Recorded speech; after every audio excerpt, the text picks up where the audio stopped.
dalam sorga. Haleluya Yesus. Bapa yang kami panggil Engkau di dalam nama Tuhan Yesus Kristus. Pagi hari kami mengucap syukur dalam segala hal. Haleluya. Bahwasanya Engkau menyertai kami dalam Amin, situasi amin. kondisi apapun juga. Kami tahu, kami yakin, kami percaya Ya Yesus. bahwasanya hidup kami hanya ditentukan oleh Engkau. Amin. Saat ini kami datang kepada Ya Yesus. kami sujud menyembah hadirat-Mu. Haleluya. Kami berterima kasih Bapa Ya. karena kasih anugerah penyertaan kami boleh hidup. Amin. Saat ini kami akan mendengarkan firman-Mu. Ya Yesus. Engkau lawat hamba-Mu, taruh hikmat, akal budi, kebijaksanaan di bawah ilahi daripada Ya Engkau. Tuhan. Supaya firman yang dibentangkan dan disampaikan menjadi hormat dan kepujian bagi Engkau. Amin. Beracaralah Engkau Bapa. Ya Yesus. Kami sedia untuk mendengarkan. Haleluya. Dalam nama Tuhan Yesus. Dalam nama Tuhan Yesus Kristus. Haleluya. Haleluya. Amin. Amin. Shalom. Shalom. Wah, hebat-hebat Bapak Ibu, saudara-saudara sekalian. Kita adalah PDT, prajurit dalam Tuhan. Situasi badai, hujan, mau kemarau, semangat kita harus menyala-nyala di hadapan Tuhan.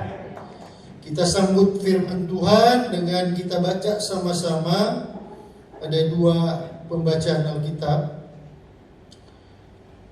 Yang pertama Yohanes 15 ayat 5, dan yang kedua adalah Wahyu 1 ayat 8. Yohanes 15 ayat 5. Akulah pokok anggur dan kamulah ranting-rantingnya.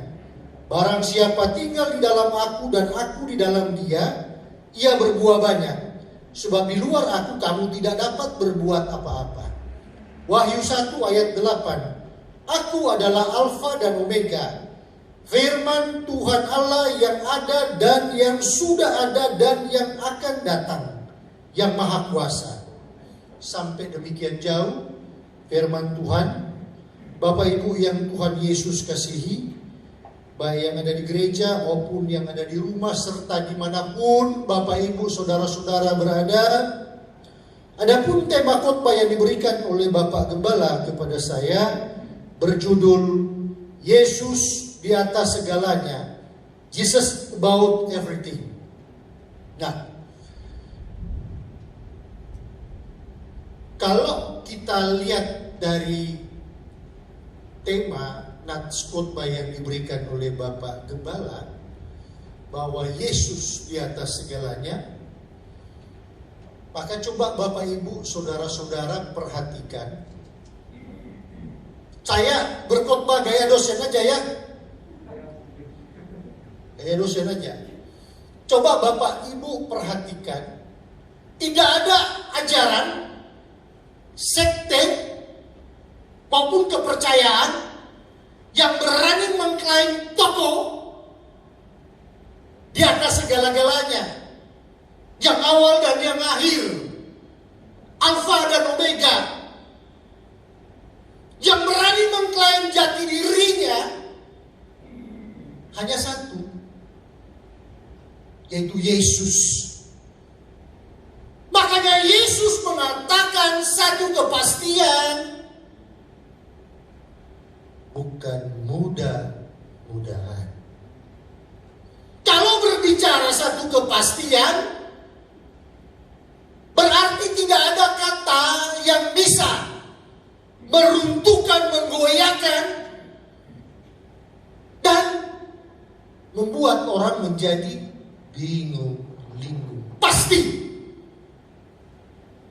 Kalau kata mudah-mudahan ini, kalau dalam istilah hukum terjemahannya dapat Pak Ronald, Pak Dokter, Pak Adrian, Bapak Ibu, Saudara-saudara, kata hukum itu tanda kutip berbunyi mudah-mudahan itu sama dengan dapat.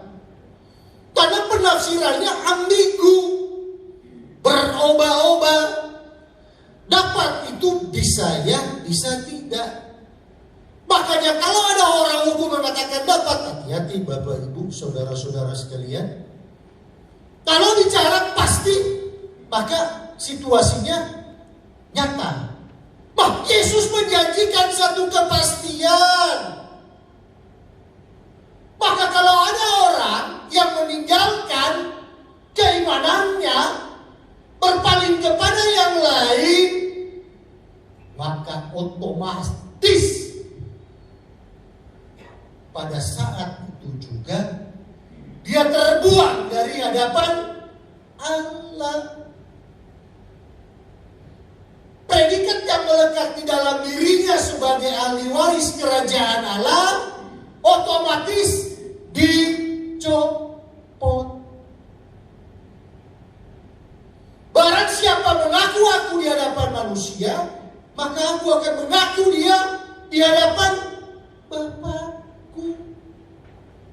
Barang siapa menyangkal aku di depan manusia, maka aku juga menyangkal dia di depan Bapakku. Makanya nabi boleh banyak, rasul boleh banyak, tetapi Tuhan hanya Yesus Kristus, Raja kita. Beri kemuliaan untuk Tuhan. Jadi Bapak, Ibu, saudara-saudara sekalian, saat ini memang iman percaya kita dipertaruhkan.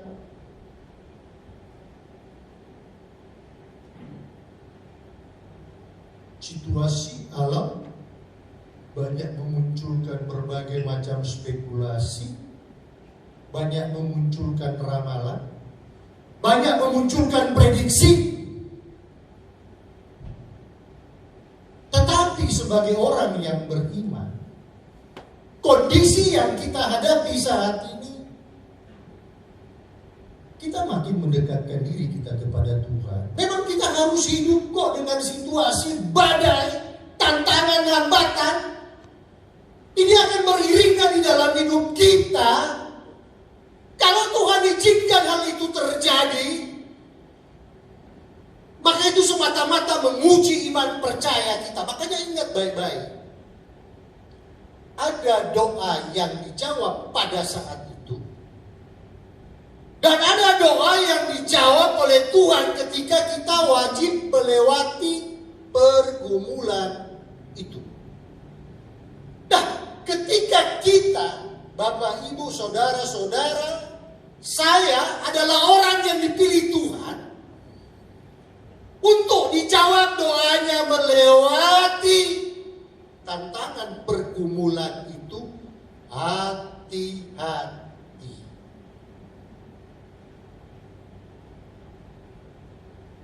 Karena iman kita akan kita pertaruhkan. Tetapi yakin dan percaya, sebagaimana tema kita, judul khotbah kita, Yesus di atas segala-galanya, maka gantungkan pengharapan kita hanya kepada Yesus saja. Kenapa? Karena Dia maha segala-galanya. Dia mampu mengubah air mata kita menjadi sukacita.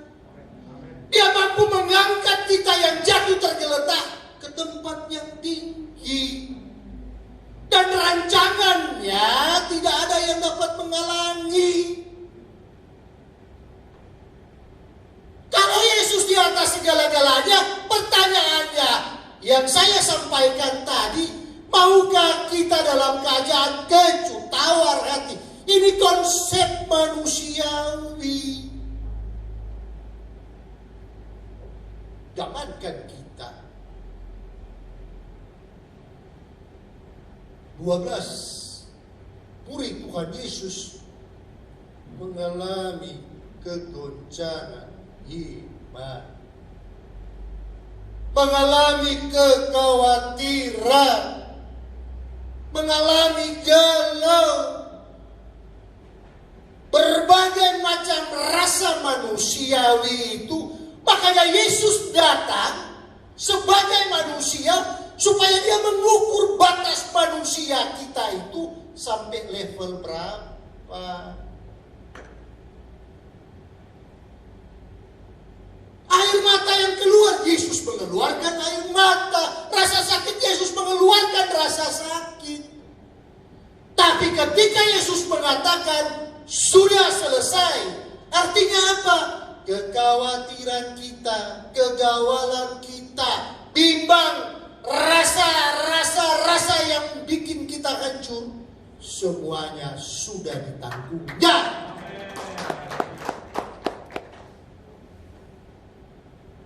Kenapa? Ada yang berpikir begini. Kalau kita lalui satu permasalahan, sering di antara kita akan mengatakan, Tuhan, mengapa aku? Mengapa aku yang rajin berdoa, rajin berpuasa, tidak melakukan A, B, C, D, E, F, G, benar di matamu, tetapi kenapa aku harus tanggung ini, Tuhan? Kenapa bukan si B, si C, si D, sampai dengan si Z? Tetapi kalau kita diberkati, ada enggak kata-kata kebalikannya? Akan mengatakan, Tuhan, kenapa aku yang diberkati? Mengapa bukan si B, si C, si D, si F?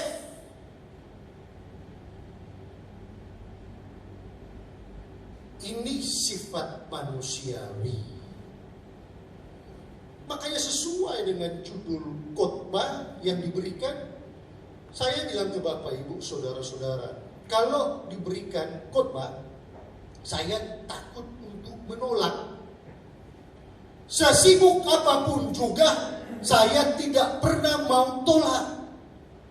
Saya sudah berjanji dengan istri saya di hadapan Tuhan, tidak akan mau menolak pelayanan. Pekerjaan sangat menumpuk. Mencari waktu untuk nyusun khotbah harus membutuhkan pergumulan. Kemarin saya pulang malam, saya harus buka sampai tengah malam, subuh jam 2 saya harus bangun. Menyiapkan khotbahnya supaya ini menjadi dupa yang harum di hadapan Tuhan. Jadi Bapak Ibu ingat baik-baik dengan situasi kondisi saat ini. Ketika anak-anak Tuhan menghadap kepada Tuhan, maka menghadap juga iblis. Makanya ketika iblis memprovokasi Tuhan, dan Tuhan izinkan provokasi iblis itu untuk menguji keimanan kita, maka disinilah pergumulan iman kita. Kita tahu Jesus about everything. Makanya tidak ada alasan kita untuk mengatakan kita tidak mampu, kita tidak bisa, kita dalam keadaan kalut. Ingat, gelar yang diberikan kepada Yesus ada 5. Pertama, imam besar agung. Kedua, penasehat ajaib. 3, Allah yang perkasa. 4, Bapa yang kekal. Dan yang kelima adalah Raja Damai. Tidak ada gelar yang diberikan kepada manusia manapun juga selain hanya kepada Tuhan dan Juru Selamat kita. Makanya apa yang harus kita takutkan? Saya baca juga beberapa kisah-kisah kawan-kawan. Ada kawan lawyer yang hidupnya ya bisa dibilang sebenarnya sudah bagus. Tapi untuk mencari segala sesuatu yang duniawi, maka dia tinggalkan mahkota kemuliaan. Ada kawan pengusaha.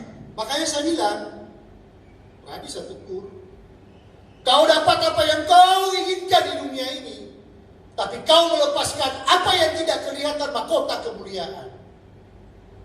Berani saya tegur. Makanya Bapak, Ibu, Saudara-saudara mempertaruhkan iman percaya itu dengan konsep Jesus about everything, Yesus di atas segala-galanya, yakin dan percaya. Zaman sekarang berjagalah, lihat dunia, sama-sama kita bergelora, kedengaran sini sana, banyak kabar menggemparkan, berlindunglah dalam sabda Allah. Ini janji Tuhan. Karena Dia adalah Yehova Roi, Tuhan Gembalaku. Dia adalah Yehova Rafa, Tuhan penyembuhku. Dia adalah Yehova Nisi, Tuhan panji keselamatanku. Dia adalah Yehova Sidkenu, Tuhan kebenaranku. Dia adalah Yehova Sama, Tuhan Maha Hadir. Dia adalah Yehova Jire, Tuhan yang menyediakan bagiku. Dan Dia adalah Yehova Shalom, Tuhan damai sejahtera. Apa yang harus kita takut? Makanya Tuhan sudah mengatakan, hai maut, di mana sengatmu? Aku adalah Alfa dan Omega. Nah, konsep ini menjawab kekhawatiran kita. Makanya saya berkali-kali sampaikan, hati-hati dengan mulut kita. Tahun 2021 ini kita ubah cara berpikir kita, perkataan kita, perkataan yang membangun, perkataan yang penuh berkat, perkataan yang penuh sukacita iman, perkataan yang mengandung kuasa kemuliaan Tuhan. Sebab kita yakini saja, kata almarhum Pendeta Sugiarto, beliau selalu berkhotbah di sini. Kata beliau itu cuma satu, taat saja. Saya kutip itu benar-benar. Setia dan taat saja. Setia dan taat saja. Kata setia dan taat saja ini mengandung makna yang luar biasa. Kedengarannya cuma setia dan taat saja. Tapi ketika kita melakukan kehendak Tuhan, maka setia dan taat saja ini harus tahan banting. Barang siapa setia dalam perkara-perkara kecil, maka dia setia juga di dalam perkara-perkara besar. Barang siapa dipercayakan perkara-perkara kecil, maka berkat yang dari sorga besar akan disiapkan bagi kita. Makanya kalau ada perkataan Bapak Ibu mengatakan, saya tidak bisa, saya susah, saya dirundung malang, saya tidak akan pernah berhasil, hati-hati. Karena ini akan digodok di alam roh. Saya baca khotbah dari Bapak Gembala ini, luar biasa beliau berikan tema judul khotbah. Makanya saya coba tukar pikiran dengan istri saya, coba berikan pemikiran ke saya. Kadang-kadang saya pulangkan malam, istri saya kasih khotbah di jalan, saya baca di dalam mobil. Oh ini, istri saya tolong dicatat dong apa-apa. Makanya berterima kasih kepada istri saya yang doa saya, yang sudah 25 tahun ini mendampingi saya. Tambah pacaran berarti 27 tahun kami berdua. Itu puji Tuhan, Bapak Ibu, saudara-saudara sekalian. Makanya dengan kondisi ini yang saya ceritakan kepada Bapak Ibu, ada 5 penghambat berkat. Ini wajib diperhatikan. Yang pertama adalah trauma dan kegagalan masa lalu. Yang kedua adalah sikap pesimis orang lain terhadap kita. Yang ketiga, kita tidak dapat mengembangkan potensi terbaik di dalam diri kita. Yang keempat, buruknya hubungan relasi kita dengan Tuhan dan sesama. Dan yang kelima adalah proses pengambilan keputusan yang keliru. Jadi dalam kita menyongsong tahun 2021, kita sudah mulai masuk, kita akan masuk kepada bulan Februari di tanggal 24 Januari, tinggal 6 hari lagi, 7 hari lagi seminggu. Makanya kondisi ini kita pegang firman Tuhan. Tuhan menguatkan kita, memberkati Bapak Ibu, saudara-saudara sekalian. Saya hitung khotbah sudah cukup sesuai dengan jam yang diberikan.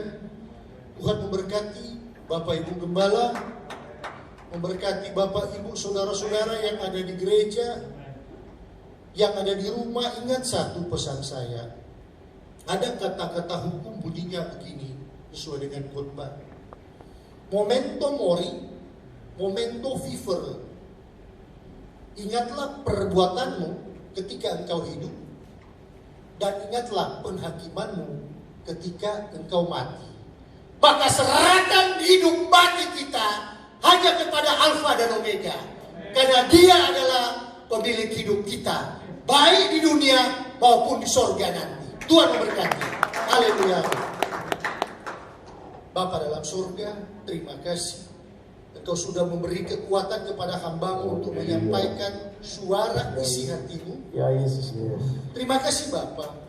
Engkau juga memberkati Bapak Ibu Gembala, Amin. Pak Parlin dan Ibu Ellen sekeluarga. Ya. Taburan berkat Tuhan, kekuatan, kesehatan, umur panjang, kemuliaan, kesembuhan menjadi milik Bapak Gembala, Ibu Gembala, Ibu Amin. Ellen, Pak Parlin sekeluarga. Kami para jemaat-Mu Ya. semua. Karena kami tahu, kami yakin, kami percaya. Ya, Yesus. Jesus about everything. Amin. Yesus di atas segala-galanya. Amin. Terima kasih banyak Bapa dalam sorga. Ya, Tuhan Yesus Kristus dan Roh Kudus. Haleluya. Kami bawa berkat-Mu hari ini, besok sampai selama-lamanya Amin. menjadi kemuliaan dalam hidup kami. Haleluya. Haleluya. Amin. Amin.